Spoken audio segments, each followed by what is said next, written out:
Stop! Mothman crossing. We are bringing you an eyewitness account of what's happening on... Ladies and gentlemen, am I on? Ladies and gentlemen, here I am, back...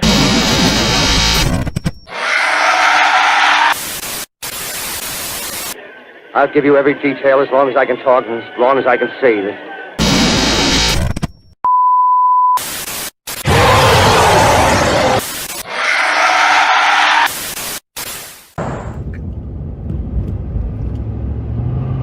We're now crossing over the Silver Memorial Bridge. It was in 1966 or 67. 67, December of 67, that this bridge collapsed into the river. Mothman was seen shortly before it happened, leading some to speculate that Mothman himself is not evil. He is a harbinger, a messenger of doom.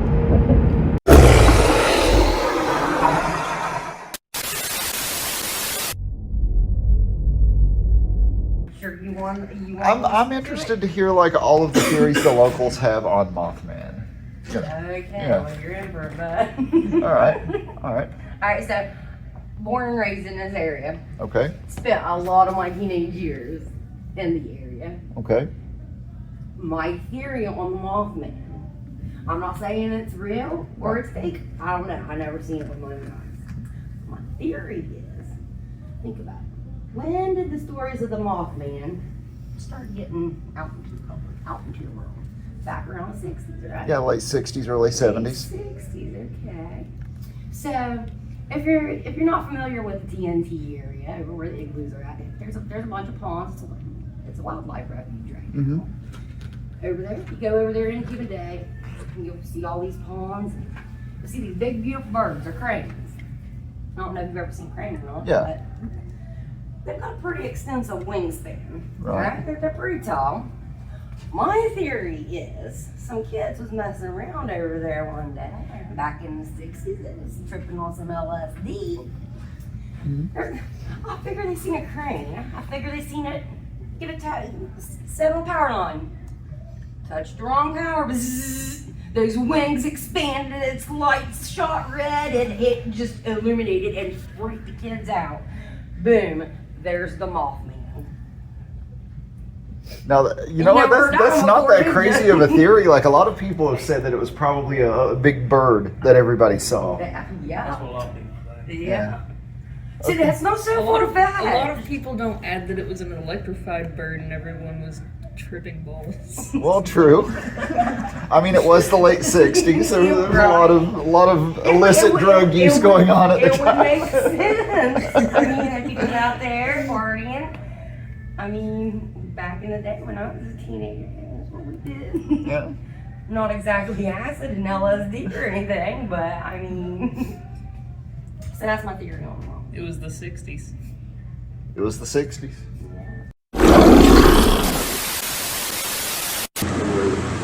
Hey, circus monkeys, we're getting ready to enter the Mothman Museum. So let's see what we can find out about the elusive Mothman. There's a strange noise coming from his barn. Ace quickly grabs his rifle and runs out to the barn to investigate. There, he discovers a pair of large, glowing eyes. We have a diorama of the ammo bunker at the TNT spot where the first sightings of Mothman happened. Ace Henry approaches. Could Mothman be living in one of these bunkers? But he soon realizes this is no monster. These are In reality, relics it's a large from the TNT area, or the barn owl. munitions bunkers from World War II, where the teenagers first saw the Mothman back in 1966. Some to believe that the glowing red circles they saw were just the light reflecting off the owl's large eyes. And many believe the case is finally closed. But other residents are not convinced. The Mothman sightings went on for almost almost a year and a half at a very steady pace. Even in the 70s and 80s, you know, there's some very reliable sources who've reported We have some here strange things.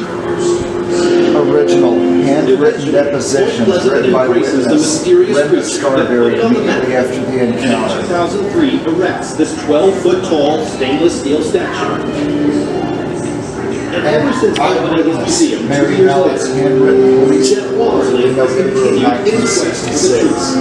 I'll keep researching, trying to find a piece of the puzzle of the Mothman mystery. So many people have seen something strange in this area.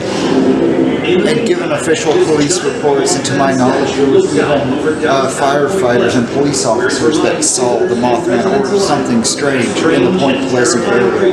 How could so many credible eyewitnesses be mistaken?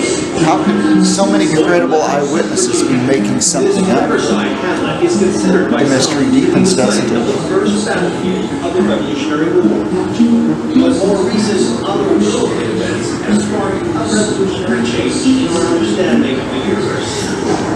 And many of these encounters are narrated by the Mothman Museum. And here we have driftwood in the shape of a bird, or perhaps a moth-like creature. This driftwood was found on the banks of the Ohio River here in Point Pleasant.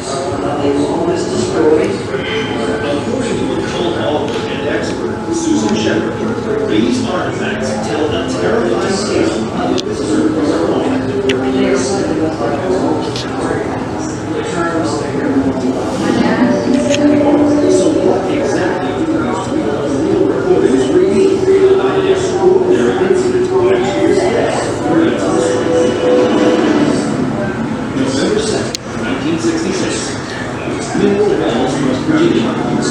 After a long day on the job, 50-year-old sewing machine salesman would go down and returns home. When his wife greets him, she is shocked by his appearance. His wife says that he could have not been any brighter if he had been lying in a car. Fear-frozen Derenberger pulls himself together and shares the story of his confounding commute. At his wife's urging, Derenberger relays his experience to police. See, there have been so many statues and costumes and drawings and paintings made of the Mothman. Details of the chilling encounter. No one knows exactly what he actually looked like. We have all of these eyewitness accounts that all describe something different because, you know, like if there was a car accident or a plane crash, you have 5 eyewitnesses, they're going to tell 5 different stories, you know. So we may never know what Mothman really looked like. A man steps out, spacecraft shoots up 75 feet over the highways. And all stupid Derenberger watches as the figure slowly approaches the car. I want this. You got Nessie, you got Bigfoot or Sasquatch, the Mothman, you've got a Chupacabra and the Jersey Devil.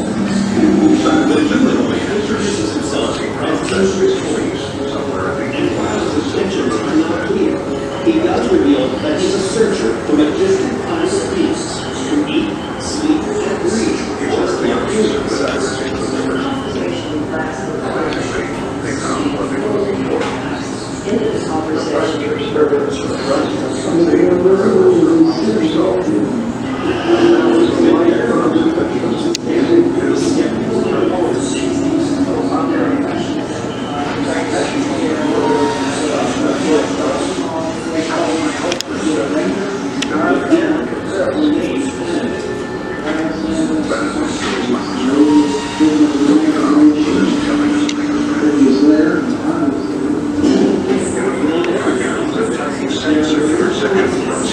And here we have a collection of newspaper articles and clippings detailing the collapse of the Silver Bridge.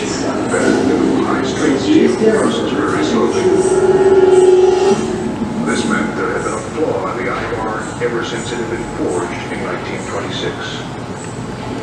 Well, the rust indicated to us that there was a pre-existing crack, and This gave us the answer, really. That was the fire.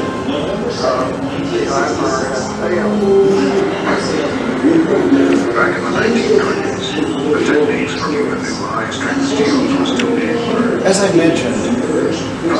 mentioned in the introduction, Mothman was sighted just before the collapse of the Silver Bridge in 1967.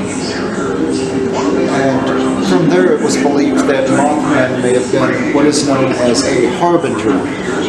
A harbinger being a type of supernatural entity that portends great disaster, like the crow foretelling the storm.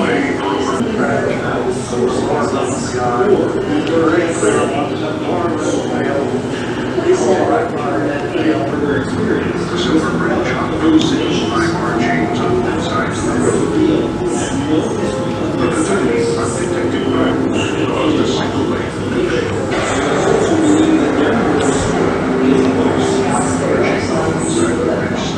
The other chain could not take the weight of the bridge.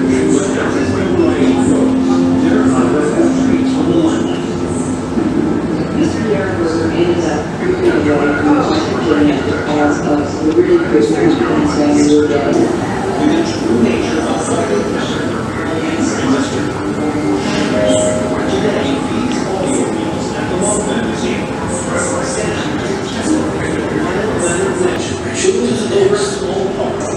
So here at the Mothman Museum in Point Pleasant, we've uncovered a lot of facts pertaining to the sightings I grew up in and the Southeastern possibility of Ohio, Mothman and being a during harbinger. original sightings of Mothman, I was Very about 10 interesting years how old. many people actually saw Mothman back in the day, and all of the supernatural abilities attributed to him. Whenever He hasn't been seen in a first heard about while, Mothman, although I've was heard through uncorroborated, cousins. One night they came over to visit my dad.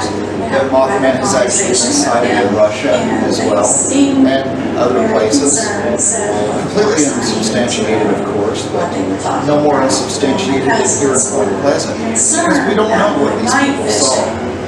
We don't know what they experienced. We know they experienced something strange back in the late 60s and early 70s. We know that strange occurrences happened here.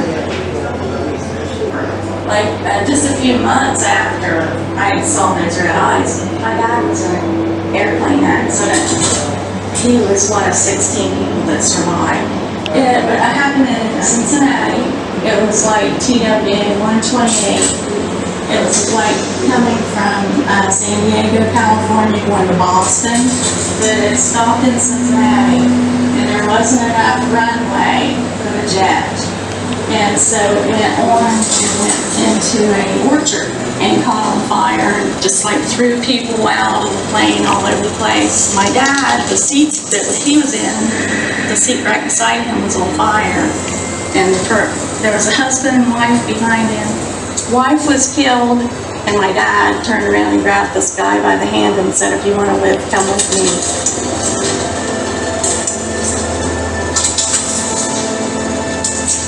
Flight TWA 128 crashed on approach to the Cincinnati airport on November 20th, 1967, just shy of 1 month prior to the collapse of the Silver Bridge in nearby Point Pleasant, West Virginia. If there was one overwhelming takeaway from the activity running rampant around Point Pleasant during 1966 and 1967. And when it comes to strange and unexplained events, Mothman really takes the cake. It is believed that he foretold an airplane crash. It's said that he foretold the collapse of the Silver Bridge. Mothman has been blamed for cattle mutilations and other animal deaths in the area back in the late 60s through the early 70s. At one point, locals armed themselves and took to the hills and streets looking for Mothman. What if someone or something could warn you about Is this Mothman? Half man, half monster. Or was he- I guess you call it. Was he an alien? Never seen anything like it. Did he come down from some other planet to mess with us? Was he some mutation, perhaps? A government project?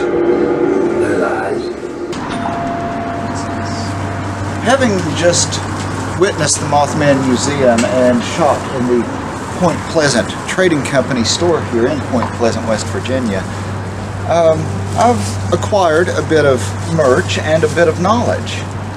And, I got a cute little, I don't know if you can see it here, but I got this cute little cartoon-style Mothman pin.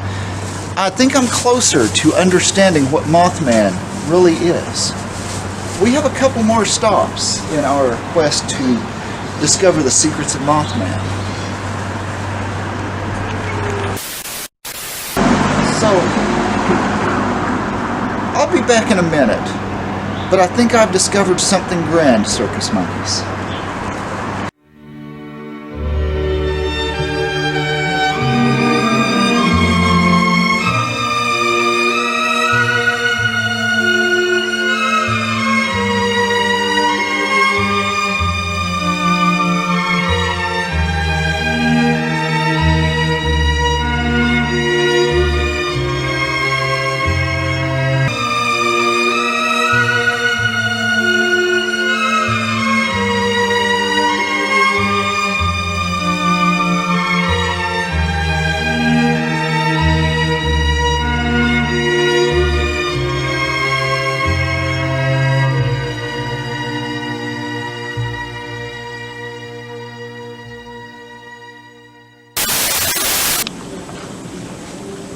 My milkshake brings all the boys to the yard.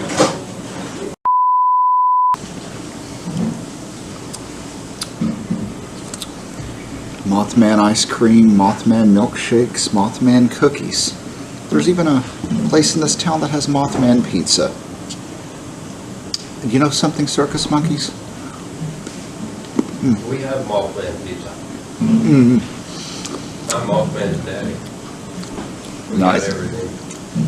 I've discovered that about the town. Like, Mothman is the spirit of this town. They get You know, away with And that's, that circus monkeys is the secret of Mothman. He is the spirit of this town. He is more than just a legend. He's more than just, a creature. He is the spirit of this region, of this area. He is an idea. And he brings lots of tourism, lots of notice to this small town.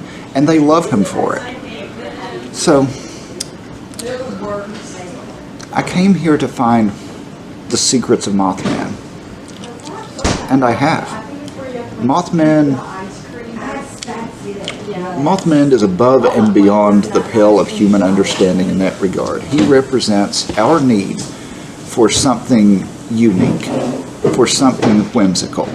And it's like I've always said, why do we need the circus in our lives? Why do we need fun in our lives? Why do we need mystery, like the Mothman, like ghosts, like the Loch Ness Monster? Why do we tell these stories, these legends to each other? Why do we impart them to our children? Because, circus monkeys, we do not need a world that is gray and bland. We don't need a world where you just wake up, go to work, come home, go to bed, wash, rinse, repeat. No. We need whimsy. We need fun. We need excitement. We need spontaneity in our lives. We need the mystery. We need the macabre. We need the circus. And we need Mothman. Thanks for watching, circus monkeys. Tune in next time to see what kind of zany adventures we get up to and where we may travel. Dr. Drake, signing off. So long and good night.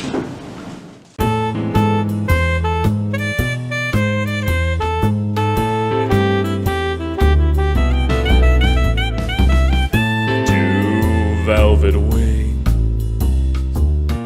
two crimson eyes. I fall in love the closer he flies.